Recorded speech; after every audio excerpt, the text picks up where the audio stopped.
আসসালামু আলাইকুম, সবাই কেমন আছেন? বিকেলে একটু বের হয়েছিলাম। টুকটাক কিছু কেনাকাটা ছিল, কারণ হাতে সময় আর আমাদের বেশি নেই। নতুন জায়গায় যাব, সেখানকার পরিবেশ সবকিছু মিলে মানে আমার যে জিনিসগুলো গিয়ে লাগবে, ব্যবহার করতে হবে, সেগুলো টুকটাক নিয়ে যাচ্ছে এখান থেকে। যেহেতু আমাদের ট্রাক যাবে, আমি এই দোকানে আসছি রুটির তাওয়া কেনার জন্য। আরেকটা দোকানে গিয়েছিলাম, কিন্তু যেটা পছন্দ হয়েছে প্রাইসটা অনেক বেশি চাইছে, আর এখন আমি অত প্রাইস দিয়ে কিনবো না, সেজন্য অন্য আরেকটা দোকানে আসছি।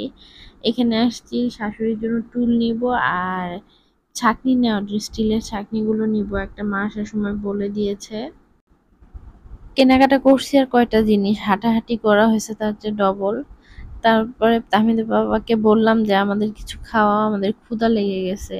তাহমিদের একটু ক্ষুধা ক্ষুধা লাগছে, সে একটু বিরক্ত করতেছে। পরে বললো যে চলো তাহলে আরমানিতে নিয়ে যাই। এখানকার ফ্রাইড রাইসটা আমার অনেক পছন্দ, আর আজকে ভাবছি যে ফ্রাইড রাইসের সাথে আমরা বিফ সিজলিংটা নিব।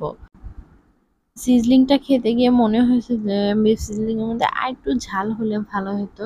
খারাপ না হয়নি বলতেছি, কিন্তু ঝালটা যারা কম খায় তাদের জন্য বেশি আছে, যেহেতু আমি একটু ঝাল খাই আমার জন্য একটু মনে হয়েছে। কিন্তু রাইসটা দেখে আমারও লাগছে যে প্রাইজের তুলনায় রাইসের পরিমাণ খুবই কম। যাই হোক, খাবার অনেক মজা ছিল, মজা করেই খাইছি। তাহমিদও একটু খেয়েছে, তারও ভালো লেগেছে। সে একটু রাইস খাইছে, মাশরুম খাইছে, তারপর হচ্ছে আরো কি কি ছিল এটার মধ্যে, টুকটাক একটু দিছি, সেও খাইছে। তারপর বাসায় চলে আসছি আমরা। মাটুলগুলো পছন্দ হয়েছে, আবার যে ছাঁকনিটা চাচ্ছিল সেটাও নিয়ে আসছি।